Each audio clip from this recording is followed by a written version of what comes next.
Hello ladies and bros, and welcome to my game review. I am the LadyGamer, and today we are going to be reviewing the game Injustice: Gods Among Us. I'm going to start out here with the ladder fight. I'm going to pick Catwoman. Probably going to go with medium, just so I don't make a fool out of myself in front of you guys, because nobody wants that to happen. So, game's been compared to Mortal Kombat a ton, mostly because of NetherRealm, and yes, it is pretty similar to Mortal Kombat, but don't think that it's exactly the same. It definitely has its differences.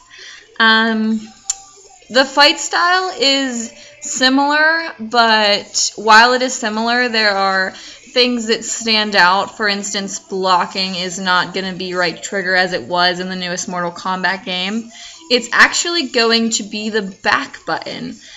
So you would hold in back to block a high attack, and you would hold down to block a low attack.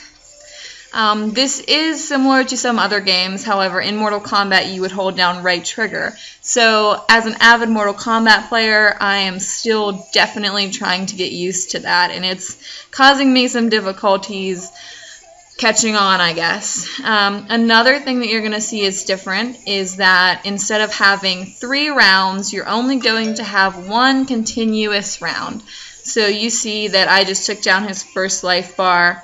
There is not going to be any pause. We're just going to keep fighting through it. One thing that is similar to Mortal Kombat is the super meters, as you will see down at the bottom of your screen here.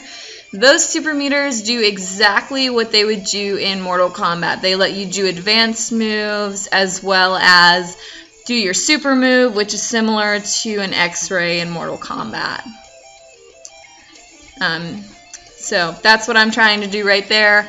I fail because I wasn't close enough to him. The distance you need to be away varies depending on the character you're using. So that's what a ladder fight would look like. Now we're going to jump over to the story mode. You get to play as different characters in the story mode. Here we are playing as the Joker. This is kind of the part where Batman just swoops in. They're both in an alternate universe, and they're going to kind of duke it out here.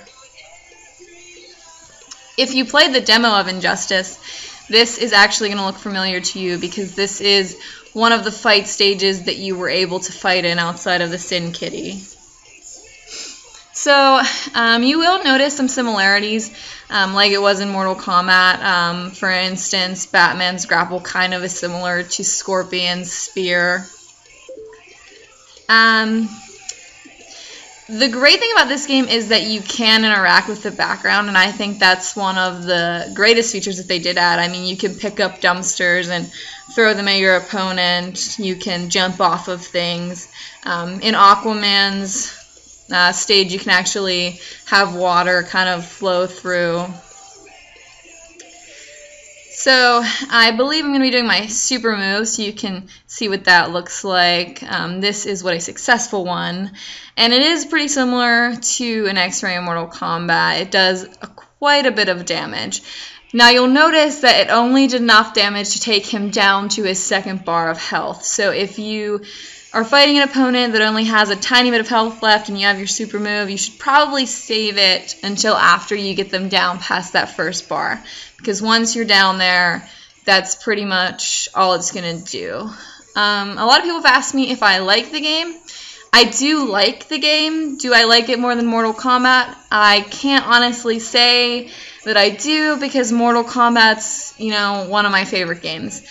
And they're not, it's kind of like comparing apples and oranges because, yes, it is similar to Mortal Kombat, but they are two very, very different games. I mean, it's honestly like playing an entirely different game. So we're going to just close up this story mode real quick, and we're going to move on to the star missions or the star challenges. It's very similar to the challenge tower in Mortal Kombat. This is the Catwoman segment. You get to actually play as her cat here, and you can kind of jump with him and jump backwards, which is my favorite thing to do. Some of these challenges are extremely difficult. Others are super easy. They're literally just pressing buttons. This one, you are trying to get past the guards without being detected by their flashlights. This one was definitely one of the more easy challenges, but I love this little cat, so I thought this was the best one to share. So they really vary. They're not really in any order. They don't progressively get harder. It just kind of depends on which challenge you're doing. So that's my review of Injustice. I really hope you guys like it, and I hope you tune in next time.